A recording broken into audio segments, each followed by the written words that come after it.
અમદાવાદના પૂર્વ ભાગમાં આવેલા ઠક્કરનગર બ્રિજ પર અર્ટિગા કાર ચાલકે સ્પીડમાં આવીને બાઇકને ટક્કર મારી હતી, જેના કારણે ઘટના સ્થળે જ 3 યુવાનોમાંથી એકનું મોત થયું અને 2 અન્ય ઘાયલ થયા હતા। માહિતી મુજબ ઠક્કરનગર બ્રિજ પરથી ઉતરતી વખતે આ અકસ્માત થયો। અર્ટિગા કાર ચાલક બેદરકારીથી ચલાવી રહ્યો હતો અને તેણે મોટરસાયકલને ટક્કર મારી હતી, જેના કારણે બાઇક પર સવાર 3 યુવાનો રસ્તા પર પડી ગયા। ગંભીર રીતે ઘાયલ થયેલા એક યુવાનનું ઘટના સ્થળે જ મૃત્યુ થયું, જ્યારે 2 અન્ય ઘાયલ થયા છે।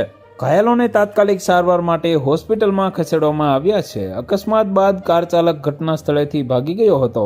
ઘટનાની માહિતી મળતા ટ્રાફિક પોલીસની ટીમ ઘટના સ્થળે પહોંચી અને તાત્કાલિક તપાસ શરૂ કરી હતી। પોલીસે કાર નંબરના આધારે ફરાર આરોપીઓની શોધ શરૂ કરી છે અને મૃતક યુવાનની ઓળખ કરવાનો અને વધુ કાનૂની કાર્યવાહી કરવાનો પ્રયાસ કરી રહી છે।